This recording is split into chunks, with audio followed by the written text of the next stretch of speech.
ശരി, ഞാൻ സേലത്തേക്ക് ഇറങ്ങി. വണ്ടി വരാനായി 3:30 ട്രെയിൻ റെയിൽവേ സ്റ്റേഷനിൽ പോകണം. Okay, by.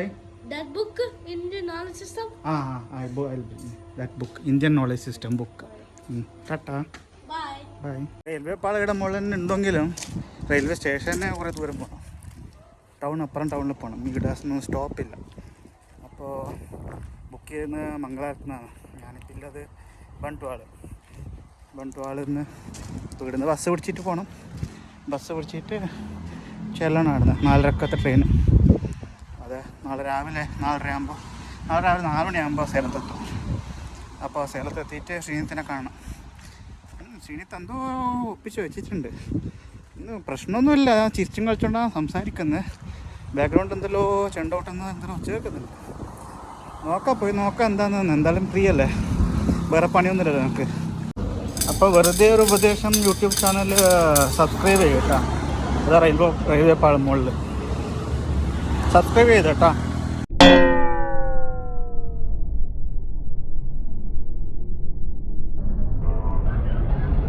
ബസ് കിട്ടി.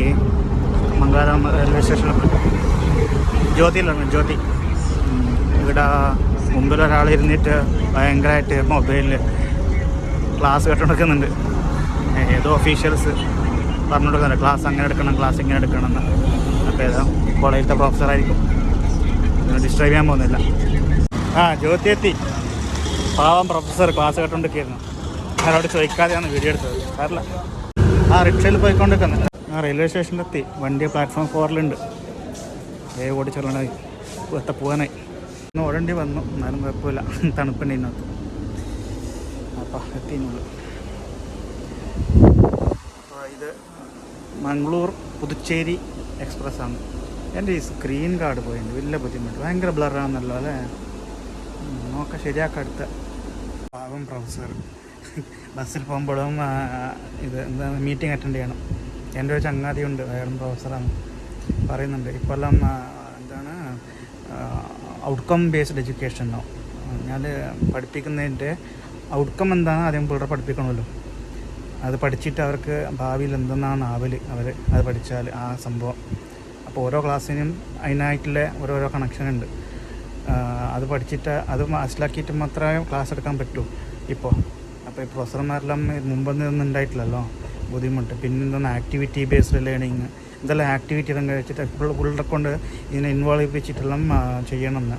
എന്നാല് കുട്ടികൾക്ക് മനസ്സിലാവുന്നത്. ഇത് നമ്മളെ അതേ ഇന്ത്യൻ എഡ്യൂക്കേഷൻ, പഴയ എഡ്യൂക്കേഷൻ സിസ്റ്റം. ഇപ്പോൾ ബ്രിട്ടീഷുകാർ വന്നപ്പോൾ അവർ മാറ്റിമറിച്ച ഒരു സംഭവമല്ലേ. പണ്ടിങ്ങനെയല്ലോ, പണ്ടെല്ലാം പഠിക്കുമായിരുന്നില്ല കുട്ടികൾ, ജീവിതം പഠിക്കുമായിരുന്നില്ലേ, സാധാരണ സബ്ജക്റ്റ് പഠിക്കണമെന്ന് വെച്ചിട്ട്. ഇപ്പോൾ അതില്ലാത്തതുകൊണ്ട് അതിൻ്റെ ഒരു വിഷമം. അത് പെട്ടെന്ന് ഇപ്പോൾ ഒരു 40 വർഷമായി, ഏകദേശം 1980 തൊട്ട് ഇന്ത്യയിൽ ഈ സംഭവം തുടങ്ങിയതിന്. ഇന്ത്യൻ നോളജ് സിസ്റ്റം ക്ലാസ്സിൽ കൊണ്ടുവരാൻ വേണ്ടിയിട്ട് എന്നാൽ പുതിയ എഡ്യൂക്കേഷൻ പോളിസി കൊണ്ടുവന്നിട്ട് ഇങ്ങനെ മറിക്കാം. അത്ര പെട്ടെന്നൊന്നും മാറ്റാൻ പറ്റില്ല. കാരണം ഈ പഠിപ്പിക്കുന്ന മാഷന്മാരും പഠിച്ചത് ഇങ്ങനെയല്ലേ, അവർ പഠിപ്പിച്ചത് ഇങ്ങനെയല്ലേ. അപ്പോൾ അതുകൊണ്ട് കുറച്ച് സമയം എടുക്കും. അത് മെല്ലെ മാറി വരുന്നുണ്ട്. പക്ഷേ ഈ മാഷന്മാർ, ഈ പ്രൊഫസർമാരെല്ലാം കഷ്ടപ്പാട് കാണുമ്പോൾ ഞാൻ ബസ്സിൽ കണ്ടിട്ട് എനിക്കല്ലാണ്ട് ബേജാറായിപ്പോയിനി.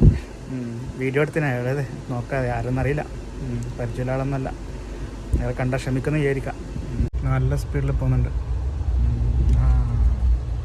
ഉപ്പിളെല്ലാം കഴിഞ്ഞ് കാസർഗോഡ് എത്താനായി. ഇതൊന്നും ചവിട്ടിയാൽ നിൽക്കുമെന്ന് തോന്നില്ല. അപ്പോൾ പാർട്ട് 2 നിൽക്കുമെന്ന് തോന്നുന്നില്ല. ഇത് ഉപ്പളം കഴിഞ്ഞ് കാസർഗോഡ് കഴിഞ്ഞ് എൻ്റെ നാട് കാഞ്ഞങ്ങാട് എത്താറായി. അപ്പോൾ പാർട്ട് 2 ഇവിടെ നിർത്താം, പാർട്ട് 3 തുടങ്ങാൻ. അതൊക്കെ നല്ലത്. ഇല്ലെങ്കിൽ വലിയ ലെങ്ത്തിലെ വീഡിയോ വന്നാൽ ബുദ്ധിമുട്ടല്ലേ. അപ്പോൾ നമുക്ക് പാർട്ട് 3 കാണാം. അപ്പോൾ പാർട്ട് 3 കാണണേ.